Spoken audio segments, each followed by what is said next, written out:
All right, welcome back, everyone. This is Ebony again, aka Fit Mom Diva of Simplicity Health Style, and today we have Miss Vanessa with us. How are you, Vanessa? Pretty well. Happy summer solstice. And how are you? Yes, thank you. You as well. Thank you so much for taking time out of your day and spending time with us. You guys, she has some awesome jewels that she's gonna share with us. And for those of you ladies that stick around to the end, you will have an opportunity to earn a complimentary gift. So stick around and let's see what Miss Vanessa wants to share with us today. So Vanessa, so we get to know you a little bit better. Can you start us off just by sharing one motivational quote that really inspires you, something that encourages you and gets you going? Awesome. I wish I could remember exactly where I heard this quote the first time, but ever since then, it's stuck in my head. The quote is, "No one is you, and that is your power." So we have to remind each other and ourselves each day, like, you are the only person that is you. You have to really use your unique gifts to your advantage, and remember that at the end of the day, you're the only person with your DNA, you're the only person with your experiences, and you're the only one that is able to basically go through whatever challenge that you may be experiencing. No one else is going to feel the same way that you're feeling about it. So if you are ever feeling like, okay, why is this happening to me? Well, because you're the only you, and that's Yeah. why it's happening. So it goes both ways, both in an, okay, that's not necessarily great, but also if something's great's happening, it's because you deserve it, because you're the only you.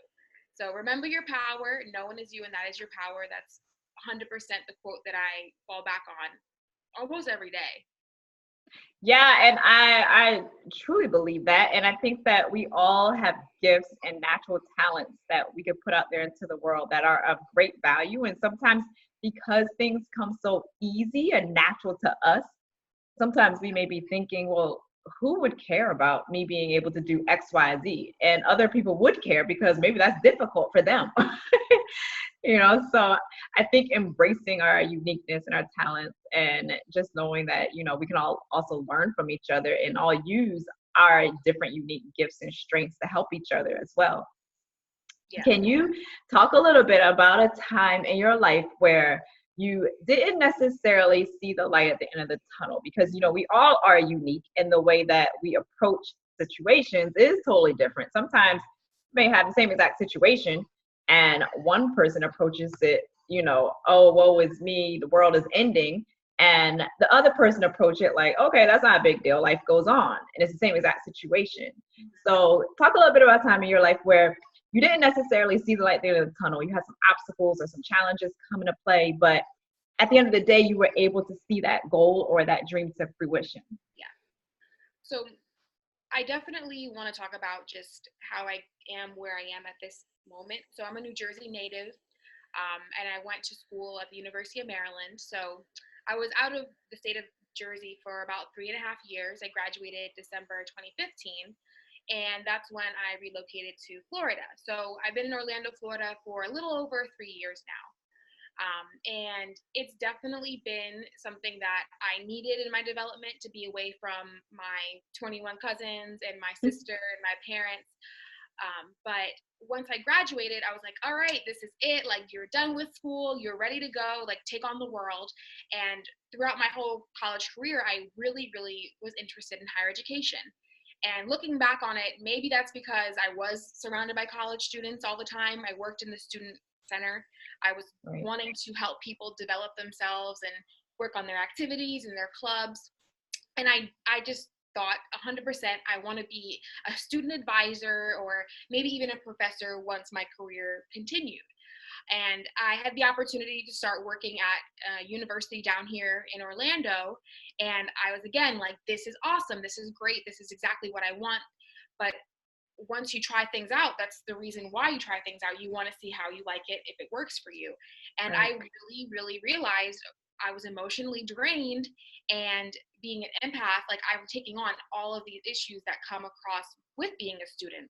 It's not all about just the activities and the Yeah. clubs and being able to go out and have a good time. It's issues with tuition or financial aid, or even having a discussion with a professor that doesn't go your way. So Yeah. I really felt like, as an advisor in this position, like, this is my ultimate goal. If you had asked me when I was like 19, and I was in that position, and it was not serving me in the way that I really thought it would and that I wanted it to. Yeah. So while I was working there, though, I really let go of a lot of the things as a child that I found joy in. Ultimately, I stopped singing in choirs. I stopped working on crafts. Like, for example, I love embroidery string and making friendship bracelets. And it's something very simple, but it's something that brought me joy when I was younger. And I stopped doing those things because I was just so bogged down by everybody else's problems, essentially. So I had to take a step back and say, okay, I really need to involve myself in the things that made me happy when I was younger and see if I'll recenter. And that's what happened, thankfully. So I started singing in a choir again down here in Orlando, and I hadn't sang for 6 years. And that's after singing from the first grade up until my senior year in high school. So that's a long time. And then just to completely stop doing that, it took a toll on me, and I didn't even know it was. Yeah. So, and then starting to craft again too, just using something like using your hands to make something that makes somebody else happy. You don't realize how great that is to yourself, like into your psyche, until you stop doing it. Yeah. So I started crafting again. I started doing choirs again. And I also found love in Zumba, which is like a dance fitness class if you're not familiar, or if your listeners aren't familiar. And I've never been one to call myself a dancer, and that's just because I was the singer. But it really gives you an opportunity to meet people and also just get your body moving. And getting your body moving, it really does help your mind. Yeah. So once I started focusing on those 3 things again, I really realized, okay, this is not for you. Even though you thought it was for you, this is not for you. So I started volunteering, and having the opportunity to volunteer had me to meet some really awesome people. And I was able to apply actually to where I was volunteering in the time that my schedule allowed at my previous position. Mm-hmm. So just meeting those people that were already experiencing something that I wanted, and that was the opportunity to give back to the community. I will probably include this at the end. I work at a library now, and just again, being able to interact with people from all different walks of life who are all really focused on, in their own way, personal development was what I wanted. And I thought it was in the academic setting, but it really was just overall people looking to do better. So thankfully, I am at the end of that tunnel. Well, I found the light at the end of the tunnel because I was really, really just emotionally drained from hearing all the difficult issues that students are facing academically. Yeah, and I have a few friends actually that are empaths, and I could just imagine that it's like you have all these different types of students come in, and most of the times when they're coming in, they're not necessarily in the joyous mood. They're coming to you because they have a challenge and an issue, so they're feeling depressed, anxious, all of these other emotions that I can imagine at the end of the day and at the end of the week is particularly draining for someone that easily takes on that energy that other people are feeling. Talk a little bit though about support that you may have had along your journey and ways that people can gain support or gain a support system when they're feeling like maybe they have people around them. Maybe they have advisors, maybe they have mentors, maybe they have whomever that they're able to learn from, but they're feeling like when it comes to walking in whatever their purpose is or their dream is, that no one quite understands how to help them or what they're going through, and how can they gain a stronger support system, and maybe even talk about some challenges that you faced along that same path. Yeah, I can definitely relate with others that do feel like they don't have anyone. Like I mentioned, like I'm living right now like 900 miles away from the people who I consider to be closest to me. And I really had to put myself out there by, like I mentioned, volunteering, because I knew that I was going to be around people that cared about similar things to me. So some people, we can go both ways, meeting in person, but also meeting online. But for meeting in person, volunteering was ultimately one of the best ways that I met 2 of my closest friends now, because we were able to give each other time with each other, but also give back to the community. But you really want to also put yourself out there and do things that you previously didn't do. I never did Zumba, and being able to go to Zumba, see familiar faces, and have the opportunity to say, okay, we are both members of this gym, and we both really like to move and be in front of the mirror and basically put on a performance for about an hour when you do go into those sessions. Right. So just not only giving time to other people to meet people, but also giving time to yourself, and that's through Zumba for me. Right. I also really felt that during that time of not really knowing what I was doing, knowing what I was doing, but not knowing where the end would be, I started immersing myself in listening to a lot of different podcasts, and then reading just a lot of personal development books, but using the network that those authors or podcast hosts have created and using it to my advantage. So I really want people to start listening to podcasts if you don't already, and then reading books that have the Facebook group or have an Instagram page so that you are able to communicate with other people. Because a lot of the times, these authors will say, where are you? Shout out where you are in the country or in the world. And then Right. you really want to be looking to see, okay, this person's only an hour away. I can maybe meet with them. And I know it is a little bit nerve-wracking to meet somebody off the internet, but it's a network, and that's a Right. different way to meet somebody. We are in 2019. It's not like we are in the 70s anymore, where that is considered weird or unreliable when you wouldn't just meet a stranger. You have to do things that are out of your comfort zone, because Right. you can't continue to do the same thing over and over and over and then expect things to change for you. Your environment won't change if you just Right. continue to do the same thing. So Yeah.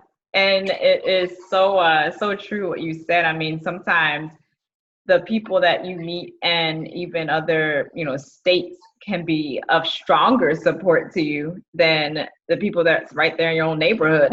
You just never know who you're gonna find. So take full advantage of the online space, which is not going anywhere. And if you're not the type of person that, likes to be online, you can actually use the online space to find local meetup groups. So it's a wonderful tool. And I think that the more that you actually extend yourself to other people, the easier it feels. Because we were taught in kindergarten, stranger danger, don't talk strangers. But I think that the more that you do it, the more that you realize that we're all here to help each other and we all learn from each other. So I think that for people that feel like they don't have a strong support system, it's just that they really haven't looked far and long enough. It's not that there's nobody to support you. There are people to support you. So some of the people that I've met, actually, I would have never, ever met without the internet. And they are some of my strongest supporters. Talk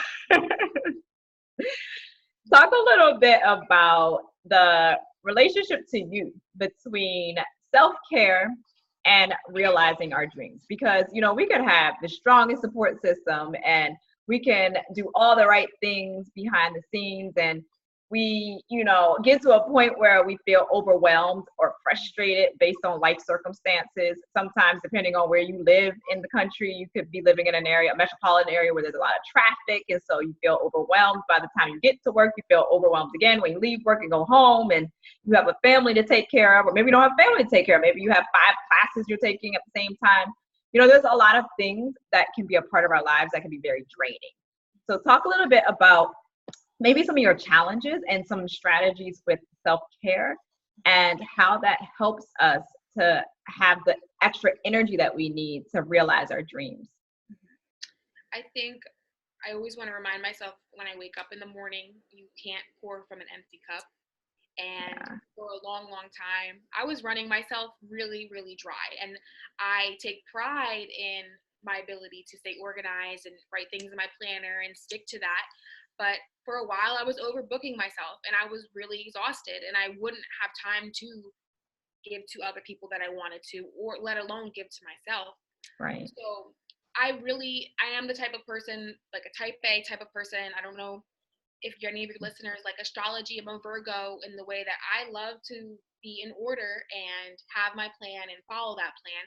But for a while, I was like, if the plan is getting off the rails, then we're done. Like, I can't do anything anymore for the rest of the day. And that was just me taking myself too seriously. Like, so you really have to say to yourself, okay, this is just one day of 1 week of 1 month. Like, it's okay if things don't go exactly how you're going to want it to. But Right.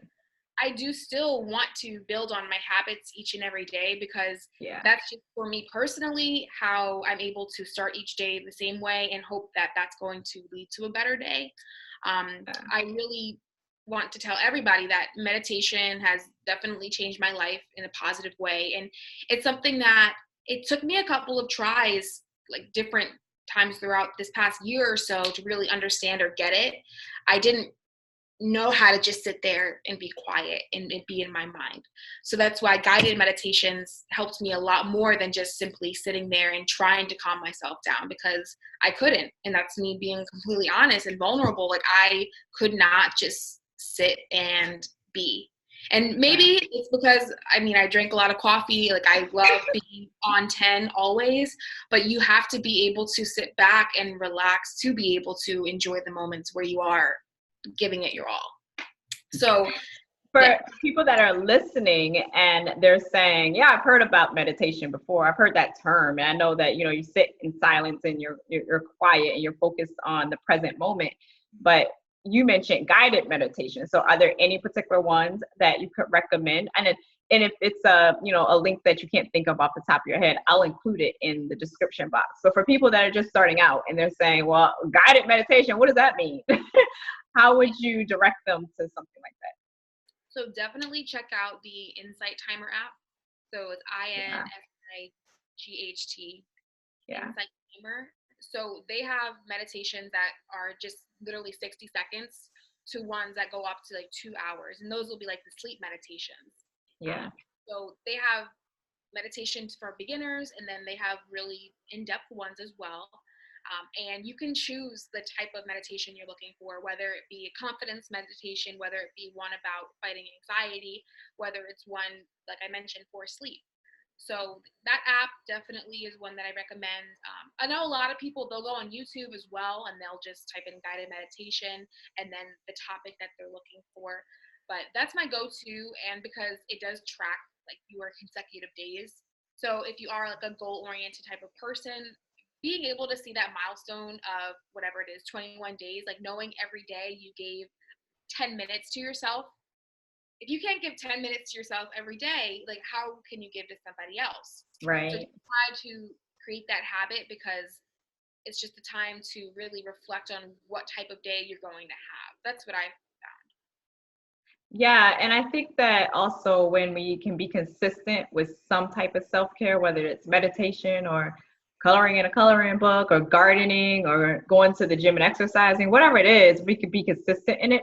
We feel better and there's more meaning provided in our day. And a lot of times just having that little dose of this is my time, sometimes it gives us that energy that we need to actually realize some of our goals, because we start to have more energy to do it, as opposed to saying, oh, I'm just going to veg out in front of the TV. I don't feel like doing that. That sounds like a great idea. I'll get to that goal one day. But right now, I'm going to veg out in front of TV. And that's okay too. But you want to be able to make baby steps towards your goals, right? Just have a little balance with it. That's all it really takes. Like, you can veg out, but maybe not every single day. Like, right. Exactly. Talk a little bit about, what about ladies that are listening and they're saying, Vanessa and Ebonie, you guys sound like you're very knowledgeable and all of that sounds wonderful, but you really don't understand my situation. I have 5 kids. I have no help. I have 2 hours of traffic each day. I don't know what I want to do with my life. What is one thing that you could say to someone that is feeling like that? They're just feeling overwhelmed, stuck. They don't know where to start. Yeah, without trying to sound mean or anything, but it's just the New Jersey in me. People from up north, they're very high strung. You have to be selfish, and you have to give yourself time to be able to help other people. And like I mentioned, my quote at the beginning, no one is you and that is your power. I understand that you may have things happening in your life that prevent you from doing this huge, grandiose plan and wanting to be, for example, like a personal chef. But you have to, like you said, taking baby steps. You have to do something each day to get you to that place. It's just not realistic for you to get to that huge goal if you're not really trying every day to say, okay, I'm going to journal on this, or I'm going to meditate on this. Everyone is different, but you really Right. have to be selfish with yourself, because those other people that do rely on you, they're not going to want to be around you either if you are Yeah. feeling miserable about things. Yeah. So it's just, you have to be able to know, okay, this is really what I want. Like, how am I going to get there? But be honest with yourself.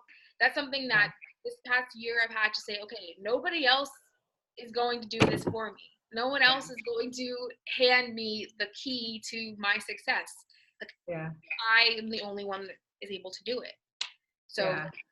just taking that accountability, and it's a hard truth, and that's why people do feel down on themselves sometimes, because you have to be responsible for yourself. Yeah, and I think that it's okay to say, well, I am not someone that can be self-accountable, and finding a group of friends, like we talked about earlier, a support system, or even if it's just one friend to help you be accountable. I have certain areas in my life that I think is a great idea to do, but I'm not necessarily motivated to do it. So I have accountability partners for those particular areas. And I think that I'm able to get 5 times as far because of the fact that I have them to help support me than if I was to say to myself, oh, I can handle this by myself, knowing goodness well that I'm not gonna be able to handle by myself. So you're right about just being honest about what your strengths and what your weaknesses are, and gaining support in the areas that you need so that you can get to whatever your next level is. And also feeling okay when you're not 100% consistent with your self-care regimen, or you're 100% consistent with getting enough sleep every night and getting enough water each night. I think that sometimes people can take it as an all or nothing, kind of like what you alluded to earlier with your schedule. It was like, oh gosh, if the plan went off, well then there goes the whole day. I might as well just sit around and do nothing. But in the meantime, you could have gotten 2 or 3 or 4 things done that maybe weren't part of your plan, but you were still able to produce. So I think not beating ourselves up and just getting back on board. That's all it is. Just getting back on board. Small, consistent steps. That's all it is. I appreciate you, Vanessa. You said some awesome stuff. For those of you that stuck around to the end, you will have an opportunity to get a complimentary gift if you join my Nutrition for Busy Women Facebook group. And if you're not on Facebook, you can just send me an email and I'll just send you the resources via email. But I really, really, really have a strong passion for helping people to get to their next level, whatever that looks like for them. It looks different for everybody. But what really is awesome is when you're figuring out what your path is, and then you finally get that aha moment, and then you light up and you begin to make consistent steps toward that. Don't beat yourself up if you're not there yet. That's what my job is. That's what people like Vanessa's job is, to help support you. Find the right people that you can include in your circle to help you. Vanessa, can you talk a little bit about the type of ladies that you would like to collaborate with? No, and like you just mentioned, you want to have those accountability partners. So I definitely want to make sure that I'm able to help others that don't really know where to start, but also want someone to check in and then make sure that they are continuing to move, because I want to make sure that I am as well. So Right. I mentioned I graduated a few years ago, so I'm in the post grad life, still just trying to figure out what I want to do for the rest of my life. It may change next month, who knows? Right. But definitely other women who feel that they're not 100% sure, but they're doing their best to work on their personal development. That's where I'm at right now, honestly. Yeah. And I definitely have a passion with hair. I have my curly hair. So anyone that's looking to talk about hair tips, different places that they go, any products. And I mentioned earlier, I'm in Orlando, Florida. So any Central Floridians that are looking to have accountability partners, definitely reach out to me, because I'm here and I want to make sure that everyone knows that they're not alone in figuring these things out. We're all feeling this way. We just have masks on that really make it hard to tell that. Right. Hard. So. Yeah, and you mentioned something that's so key. I think that the deeper you get into conversations with people, you realize that we all have very similar issues, but we're not necessarily talking about it to the random person walking down the street. So the more you build that sisterhood or that support system, the more you have more people to talk to about your real issues. And then it makes everything just feel that much lighter to you, because you're able to vent your frustrations, you're able to vent your overwhelm. And sometimes the problem doesn't even necessarily need to be resolved. At least I've experienced that. I have a couple of friends that I could probably sit and talk to for 2 hours, problem is not resolved, but I feel better about it because I was able to talk about it. You know? So being able to, you know, create that sisterhood, even if your family and friends don't necessarily, your closest family and friends don't understand you, there are other people out there with similar issues that you guys can all collaborate with each other and help each other out on just a human level. Yes. Thank you again, Vanessa. I appreciate you guys. All of her contact info will be in the description box. And for anyone listening, if there's anything that you gathered from this that resonated with you, then chances are it resonated with somebody else. Share this content out with your friends or family members. And if you have a similar story or something else that you would like to share with women all around the world, contact me. And I would love to have you speak on one of my future interviews. And for all of you listening, no matter where you are in the world, always remember to live a life full of meaning and purpose at the end of the day. Make sure all of your decisions are aligned with what is meaningful and purposeful to you. Thanks, Vanessa. Thank you, guys. Don't forget to subscribe, share this content out, and I will speak with you guys in my next episode. Talk to you soon. Thank you.